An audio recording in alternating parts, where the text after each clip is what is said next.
are listening to pause,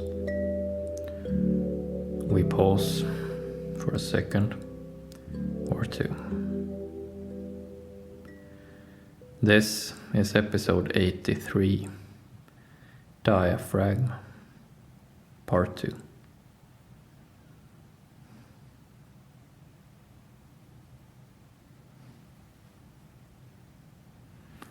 Last time, when we talked about specific skill, diaphragm, we got to know the part of our body called the diaphragm. It's the part just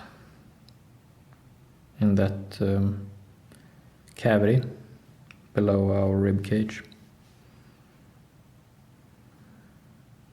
Our diaphragm is the muscles in the top of our abdomen.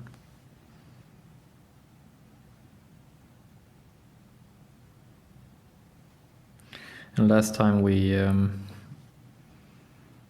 familiarized ourselves with that this part of the body is like a spider sense that we have. This part of the body alerts us when something is wrong, when danger is nearby.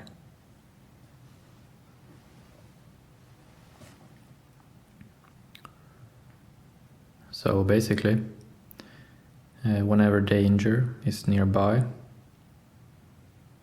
our diaphragm starts getting nervous and vibrating.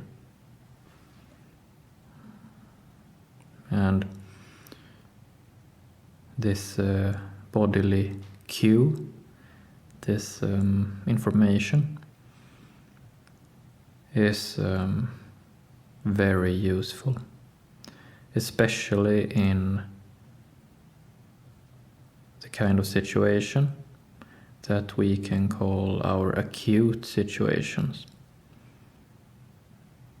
In our framework of emotional skills, the pause framework, there is one situation called acute, denoted by the orange exclamation mark. And acute situations are basically any sudden and potentially dangerous situation.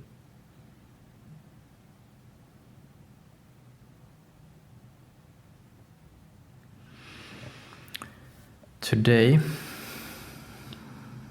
on part 2 of diaphragm,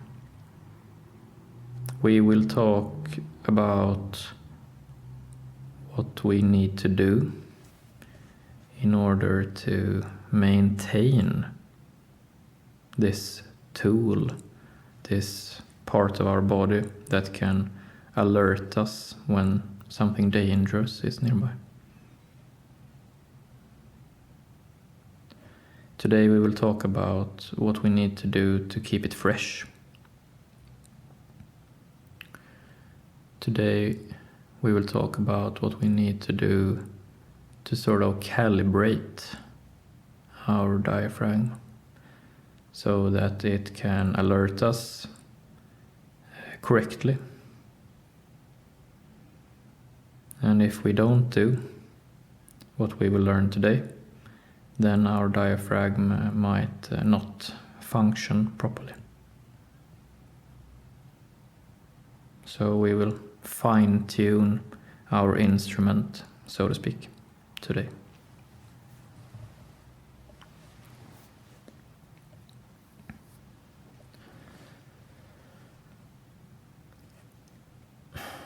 So basically, our diaphragm is a muscle, and it is the muscle that is located in a part of the body that is very sensitive to danger. Our intestines, our stomach, our kidneys, all of them are very sensitive to reacting to stress hormones. So our diaphragm is very useful in this sense. And the diaphragm is muscle, and as any muscle, in order to function properly, it needs to be relaxed. It needs to be in a relaxed state to be able to tense up and vibrate when it is supposed to.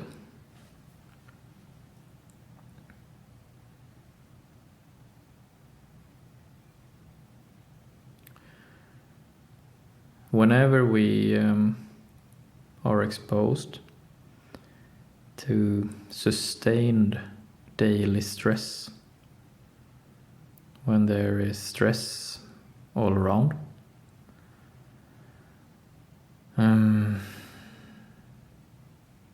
then we have a tendency, all of us, to pull our stomach in, to suck it in.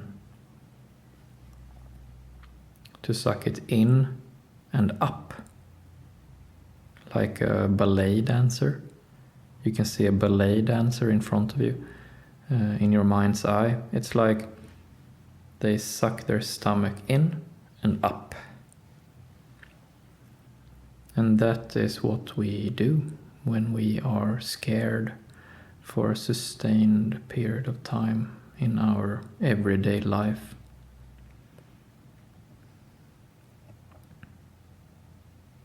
Unfortunately, when we do this, when we pull or suck our stomach in and up, we tense up in the muscles of our diaphragm. And the consequences is that our diaphragm's function to alert us in case of danger is numbed. We numb our diaphragm, so it no longer alerts us when it needs to.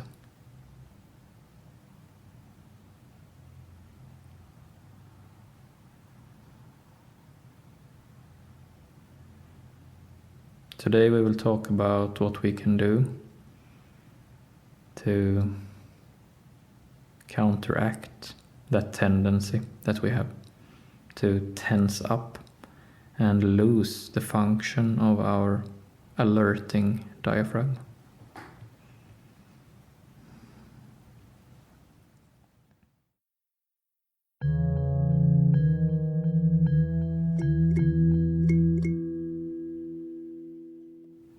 So firstly,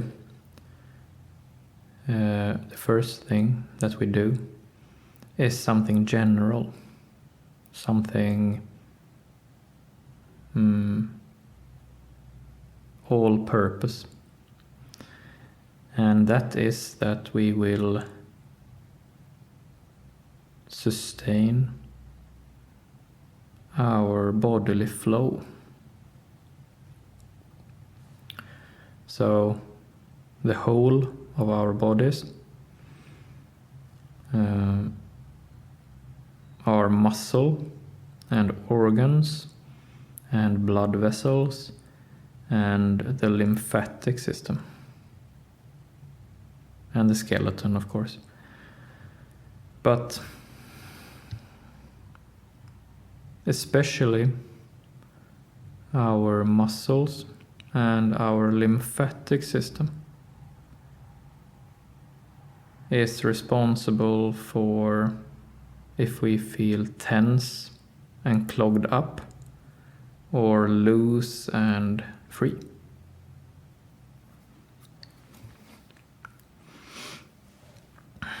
And what we do to keep our muscles and lymphatic system nice and loose is that we work out. One of the most effective ways to do this is to just go out running. Running just releases all the clogged up stuff in our bodies. Running just releases a lot of tension in our muscles.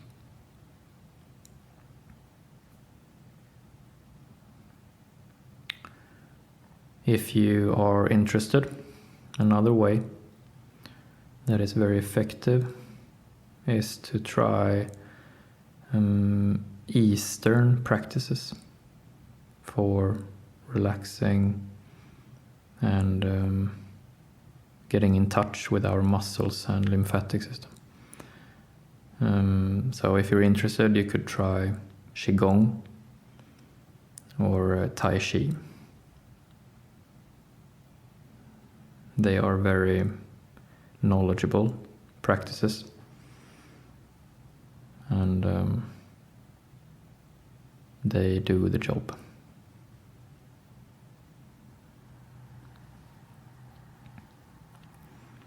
So that's the first thing that we do to keep our diaphragm nice and loose, is that we just move our bodies. We go out running, we try Qigong, Tai Chi, or just, work out, stay loose.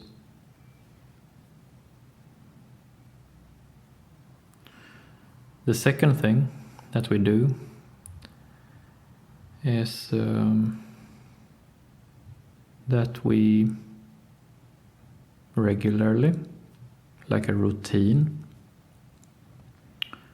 remind ourselves of just focusing our attention for a little bit on our diaphragm.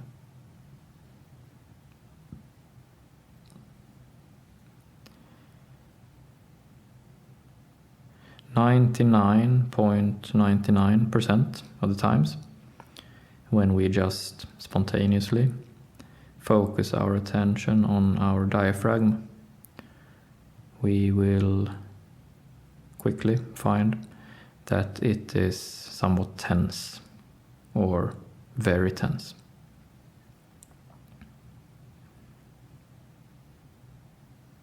So what we do is that we just focus a little bit on how our diaphragm feels, and when we identify that we are tense, when we identify that we have sucked our stomach in and up, we just allow the opposite to happen. We just allow our stomach, our diaphragm, to drop and go out.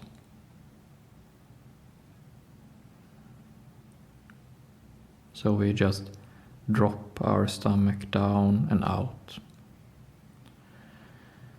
And this opens up the blood flow in our diaphragm.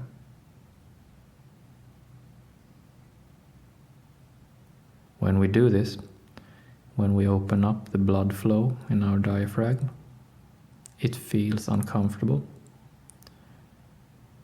We might feel a little nauseous. We might want to sigh, like I am doing. We might feel sad. We might feel angry. We might feel sick to our stomach.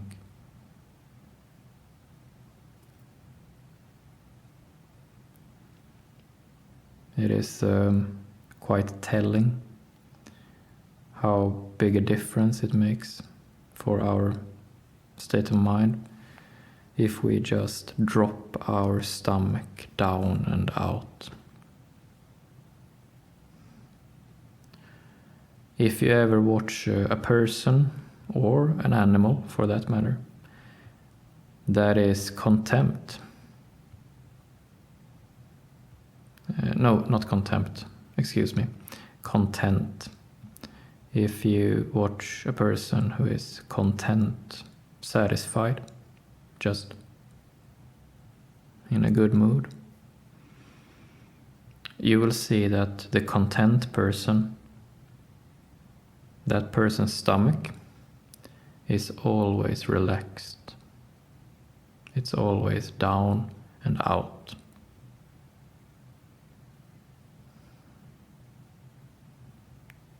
The content person's stomach is always down and out.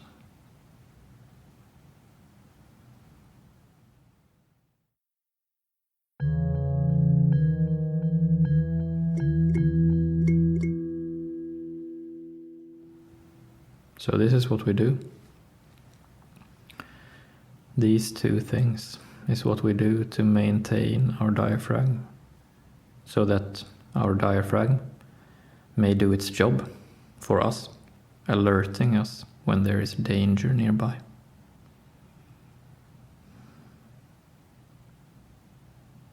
So, in summary, first, we go out running, we stay loose, we practice maybe Qigong or Tai Chi or something to stay physically loose and relaxed.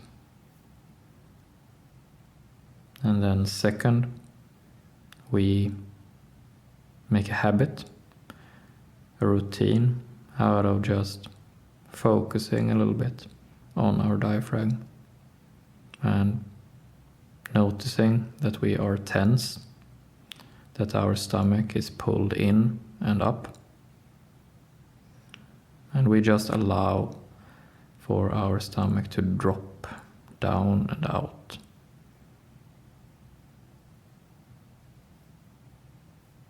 And then we just accept how it feels.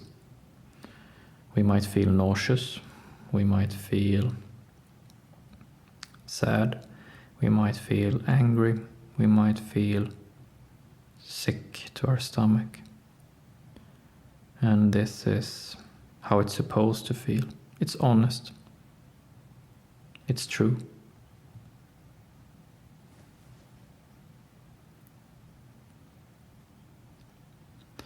These times are supposed to feel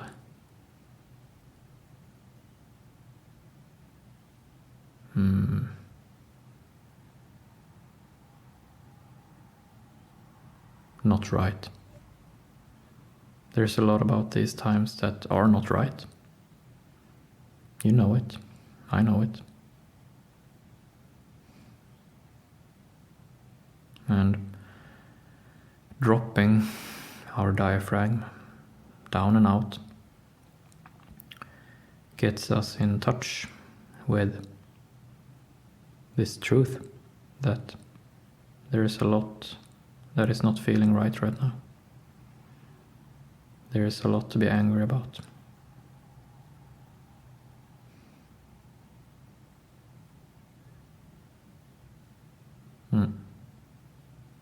So, when we are relaxed in our diaphragm, we have this sober and realistic outlook on our situation. Realism and a relaxed diaphragm are the same. To be tense in our diaphragm is to be delusional. Then we will make a lot of wrong judgments. Then we will call things by wrong names. Then we will not be able to tell right from wrong, because we are not in touch with our instrument for right and wrong. And our diaphragm is one of those instruments.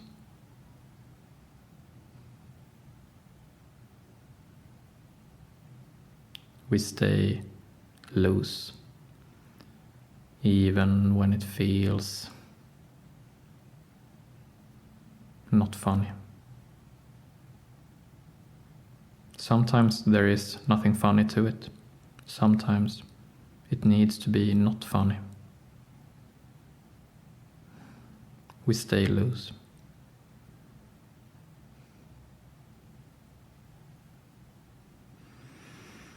That's it for today. Thank you.